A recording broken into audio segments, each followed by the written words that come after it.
বিসমিল্লাহির রহমানির রহিম। আসসালামু আলাইকুম। 10 মিনিট মাদ্রাসায় আপনাকে স্বাগতম। আজ আমরা জানব নারীরা কোন কোন কারণে জাহান্নামে যাবে। সম্মানিত মা ও বোনেরা, আমার এ আলোচনা কোনো বিশেষ পক্ষকে হায় করার জন্য নয়, বরং প্রিয় নবীর একটি হাদিসের আলোকে বাস্তব কিছু ভুল ভ্রান্তি তুলে ধরা উদ্দেশ্য, যা আপনাদের মধ্যে পাওয়া যায়। আর সে ভুল ভ্রান্তির কারণে আপনারা জাহান্নামে যাওয়ার রাস্তা সহজ করে নেন। আশা করব আমার বাংলা ভাষাভাষী সকল মা ও বোনেরা এ আলোচনা শুনে এত বেশি উপকৃত হবেন যে উপকারের ঋণ শোধ করার মতো নয়। প্রথমে একটা হাদিস শুনুন। নবী করিম সাল্লাল্লাহু আলাইহি ওয়াসাল্লাম ইরশাদ করেন, 99 নারীদের মধ্য থেকে একজন জান্নাতে যাবে আর বাকিরা সবাই জাহান্নামে যাবে। অপরদিকে বুখারী ও মুসলিম শরীফের আরেকটি হাদিস উমামা ইবনে জায়েদ রাদিয়াল্লাহু তাআলা থেকে বর্ণিত, তিনি বলেন, নবী করিম সাল্লাল্লাহু আলাইহি ওয়াসাল্লাম বলেছেন, আমি জান্নাতের গেটে দাঁড়ালাম, দেখলাম যারা তাদের প্রবেশ করেছে তারা অধিকাংশ ছিল দুনিয়াতে দরিদ্র অসহায়, আর ধনী ও প্রভাবশালীদের আটকে দেওয়া হয়েছে। তবে তাদের মধ্যে যাদের জাহান্নামে যাওয়ার ফয়সালা হয়ে গেছে তাদের কথা আলাদা।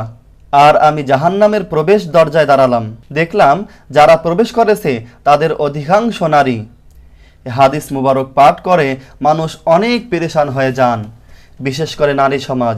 এটা যেহেতু নবী করিম সাল্লাল্লাহু আলাইহি ওয়াসাল্লামের বাণী, তাই চিন্তা হওয়ারই কথা এবং মনে প্রশ্ন আসার কথা যে নারীরা এত বেশি পরিমাণ জাহান্নামে কেন যাবে।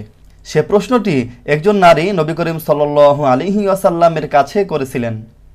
যেমন মুসলিম শরীফের হাদিস আব্দুল্লাহ ইবনে উমর রাদিয়াল্লাহু তাআলা থেকে বর্ণিত, তিনি বলেন, রাসূলুল্লাহ সাল্লাল্লাহু আলাইহি ওয়াসাল্লাম বলেছেন, হে নারীগণ, তোমরা দান সদকা করো, বেশি বেশি করে আল্লাহ তাআলার কাছে ক্ষমা প্রার্থনা করো, কেননা আমি জাহান্নামে তোমাদের অধিক হারে দেখেছি।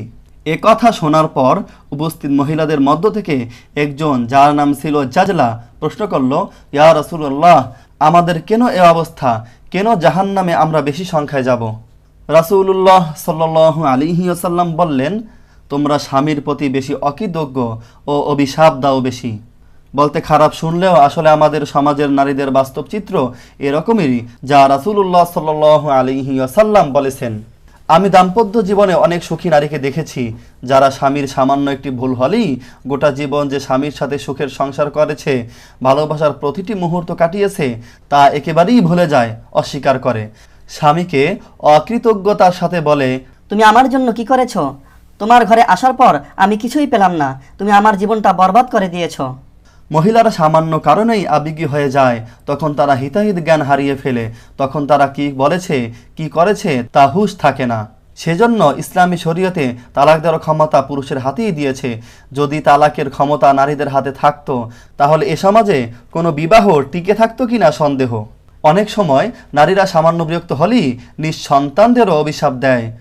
নারীদের জাহান্নাম থেকে বাঁচার জন্য এই দুটো স্বভাব, অর্থাৎ স্বামীর প্রতি বেশি অকৃতজ্ঞতা ও বেশি অভিশাপ দেওয়া, পরিহার করতে হবে অবশ্যই। আর রাসূল সাল্লাল্লাহু আলাইহি ওয়াসাল্লামের বলার উদ্দেশ্য এটাই। তিনি নারীদের স্বভাব সংশোধন করার জন্যই এ কথা বলেছেন, নারীদের খাটো করা বা তাদের ভূমিকা অমূল্যায়ন করার জন্য বলেননি। এবার আসুন নারীদের 15টি ভুল, যা তাদেরকে জাহান্নামে নিয়ে যাওয়ার জন্য যথেষ্ট। 1. নারীদের মধ্যে ফজরের নামাজ কাজা করাটা খুব বেশি দেখা যায়, এমনকি অনেক দিনদার নামাজি নারীরাও ফজরের নামাজ কাজা করে ফেলে। 2.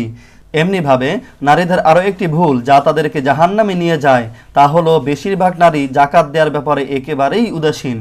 খবর নিয়ে দেখা যায় এক একজনের আলমারি ভর্তি সোনা রূপার গহনা, জাকাত দিতে বললে তারা বলে, আমার কাছে তো নগদ টাকা নেই। হে বোন, জেনে রাখুন, এ শখের গহনাই কাল আপনার জন্য জাহান্নামে যাওয়ার কারণ হতে পারে।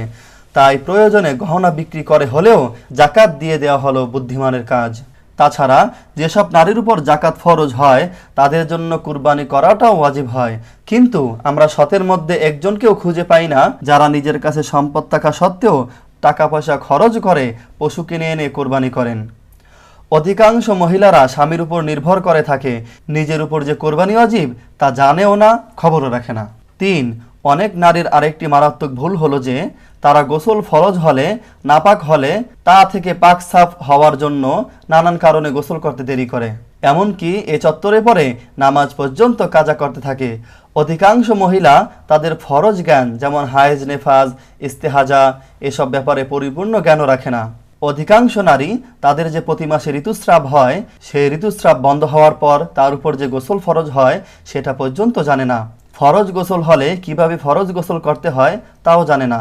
তারা মনে করে বিয়ে করার পরেই গোসল ফরজ হয়, তখনই তারা গোসল করতে শিখে। 4, অনেক মেয়েরা শখ করে নেইল পালিশ লাগিয়ে থাকেন, অথচ এ নেইল পালিশ লাগানোর ফলে অজু হয় না, গোসল হয় না। এ নেইল পালিশ তুলতেও সময় লাগে, তাই অনেক নেইল পালিশ অলনি নামাজ ছেড়ে দেয়। আবার অনেকে নেইল পালিশ না তুলেই অজু করে নামাজ আদায় করে, ফলে সে মূলত অজু ছাড়াই নামাজ পড়লো। কারণ যতক্ষণ নেইল পলিশ রিমুভ না করবে ততক্ষণ অজু হবে না, আর অজু না হলে নামাজ হবে না। 5, তেমনিভাবে অধিকাংশ নারী পর্দা করার ব্যাপারে উদাসীন, যা ভাষায় প্রকাশ করা অসম্ভব। কোনো বিয়ে শাদীর অনুষ্ঠানে তো বেপর্দাগিরি আরও বেড়ে যায়। 6, তাছাড়া দুইজন নারী যখন মিলিত হয় তখন তাদের আলোচনার বিষয়বস্তু হয় তৃতীয় জনের গীবত করা। আর নারীদের স্বভাবই এমন যে তারা কয়েকজন একত্র হলেই কথা না বলে থাকতে পারে না, আর কথার বিষয়বস্তুই হয়ে থাকে গীবত তথা পরনিন্দা করা। আর গীবত করতে করতে অনেক নারী জাহান্নামের দরজায় পৌঁছে যায়। এক বাদশার ঘটনা, তিনি ঘোষণা দিলেন কেহ যদি চমৎকার করে মিথ্যা বলতে পারে তাকে পুরস্কার দেওয়া হবে। তখন সকলেই মনের মাধুরী মিশিয়ে মিথ্যা গল্প বলতে আরম্ভ করলো। তখন সবশেষে একজন লোক এসে বলল, আমি এক জায়গায় অনেক মহিলাকে বসে থাকতে দেখলাম, কিন্তু সেখানে সকলেই চুপচাপ, তাহারা কেহ কাহার সাথে কথা বলছে না। তখন বাদশাহ এ লোকটিকেই মিথ্যা বলতে পারদর্শী হিসেবে পুরস্কার দিল। কারণ বাদশাহ জানেন যে যেখানে কয়েকজন নারী থাকে সেখানে তারা চুপচাপ থাকতে পারে না। এই যে মা ও বোনেরা নিজের স্বামীর বিরুদ্ধে, ননদের বিরুদ্ধে, শাশুড়ির বিরুদ্ধে শেকায়াত করে, তা আল্লাহ তারা পছন্দ করেন না। তার পরিবর্তে যদি তারা ধৈর্য অবলম্বন করে তাহলে তারা এর উত্তম প্রতিদান পেত। তেমনিভাবে অধিকাংশ নারীরা খুবই কৃপণ হয়ে থাকে, দান সদকা করতে খুবই কৃপণতা করে। যদি নারীরা বেশি বেশি সদকা করে তাহলে আল্লাহ তাআলা এদেরকে জাহান্নামের আগুন থেকে বাঁচিয়ে দিবেন। 8, কোনো নারী যদি ভুলক্রমে কোনো অন্যায় করে ফেলে তাহলে ভুল স্বীকার করতেও লজ্জা করে, দেরি করে, অথচ দুনিয়ায় ক্ষমা চাওয়াটাই খুব সহজ, কিন্তু কিয়ামতের দিন এর জবাব দেওয়াটা খুব কষ্টকর। 9, এছাড়াও নারীরা রাগের মাথায় কুফরি কালাম বলে ফেলে, এমন কথা বলে দেয় যার ফলে মানুষ ঈমান হারা হয়ে যায়। কুফরি কালামের মধ্যে সবচেয়ে বড় কুফরি হলো যেভাবে স্বামীর বিরুদ্ধে নারীরা অভিযোগ করে বসে তেমনিভাবে আল্লাহ তাআলার বিরুদ্ধেও অভিযোগ করা আরম্ভ করে দেয়। যেমন বলে, আল্লাহ আমার দোয়া শোনেনি না, এখন আর আল্লাহর কাছে দোয়া করি না। একদিন একটা মুরব্বী মহিলার সাথে আমার কথা হলো, আমি জানতে পারলাম সে নামাজ পড়ে না। তখন আমি জিজ্ঞেস করলাম, নামাজ কেন পড়েন না? সে বলল, কি করব, আল্লাহ তাআলা খালি আমাকে সবসময় রোগ ব্যাধি দেয়, আমাকে খারাপ রাখে, এই জন্য জিদ করে নামাজই পড়ি না। নাউজুবিল্লাহ। 10, নারী সমাজের আরেকটি বড় ভুল, তারা কোনো বিধর্মী কালচার বললে তা লুফে নেয়, কিন্তু যদি বলা হয় এটি নবী করিম সাল্লাল্লাহু আলাইহি ওয়াসাল্লামের সুন্নত তখন তারা সেদিকে ফিরেও তাকায় না। 11, এদের আরও একটি বিষয় অবহেলা, তা হলো নারীদের প্রয়োজন মিটলেই হলো। তারা স্বামী কোথা থেকে কামাই করে আনছে সেদিকে খবরদারি রাখে না। স্বামী কি চুরি করে আনছে নাকি ঘুষের টাকা আনছে সে ব্যাপারে তাদের কোনো মাথা ব্যথাই নেই, অথচ এটাও জাহান্নামে যাওয়ার একটি কারণ। 12, তেমনিভাবে আল্লাহ তাআলা কোনো নারীকে যদি ভালো ঘরে জন্ম দেন, পিতা ধনী হন, তার চেহারা সুরত যদি সুন্দর হয়, তখন সে এতটাই বেপরোয়া ও অহংকারী হয়ে উঠে যে কেহ তার সামনে অন্য কোনো নারীর সুনাম করলে সে বরদাস্ত করতে পারে না, আর এ অহংকারী একজন নারীকে জাহান্নামে পৌঁছানোর জন্য যথেষ্ট।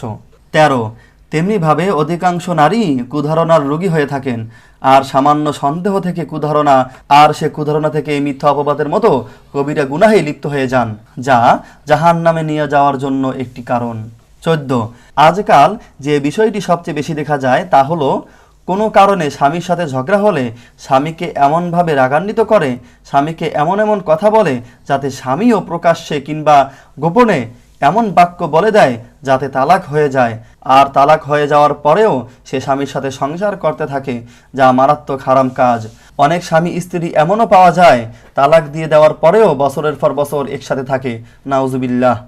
এক হাদিসে আছে নবী করিম সাল্লাল্লাহু আলাইহি ওয়াসাল্লাম ইরশাদ করেছেন, কিয়ামতের আগে স্বামী স্ত্রী একে অপরের সাথে জিনা করবে। এ হাদিসে এসব স্বামী স্ত্রীর ব্যাপারেই ইশারা করা হয়েছে। তাই এ বিষয়ে স্বামী ও স্ত্রী উভয়কেই সতর্কতা অবলম্বন করা জরুরি। 15 তাছাড়া অধিকাংশ নারী নেকামল করে শুধুমাত্র লোক দেখানোর জন্য, কিংবা লোকে কি বলবে এ ভয়ে গুনাহ থেকে বেঁচে থাকে, যার ফলে তার নেক আমলে আল্লাহর সন্তুষ্টির নিয়ত থাকে না। গুনাহ থেকে বাঁচাটাও আল্লাহর ভয় হয় না, ফলে সে সব আমলেই সওয়াব শূন্য হয়ে যায়। নবী করিম সাল্লাল্লাহু আলাইহি ওয়াসাল্লামের ফরমান, 99 নারীর মধ্যে থেকে একজন শুধু জান্নাতে যাবে আর বাকি সবাই জাহান্নামে যাবে। এ হাদিসের আলোকে যে আলোচনা করা হলো তা নারীদের জন্য খুবই জরুরি। আশা করি সকল নারী এই বিষয় গুরুত্বের সাথে গ্রহণ করবেন। যেখানে যেখানে সংশোধন করা সম্ভব সেখানে সেখানে সংশোধন করে নেবেন। জাহান্নামের রাস্তা বন্ধ করে জান্নাতে যাওয়ার রাস্তা সহজ করে নেবেন। আল্লাহ তাআলা সকল নারীকে এই 15টি কাজ থেকে বিরত থেকে জান্নাত অর্জন করার মতো তৌফিক দান করুক, আমিন। আর আপনি যদি জান্নাত জাহান্নাম সম্পর্কে আরও অধিক জ্ঞান লাভ করতে চান তাহলে এই চ্যানেলটি সাবস্ক্রাইব করে রেখে দিতে পারেন। ইনশাআল্লাহ আপনার উপকার হবে। আপনার প্রতি শুভকামনা রেখে আজকের মতো বিদায় নিচ্ছি। আসসালামু আলাইকুম ওয়া রাহমাতুল্লাহ।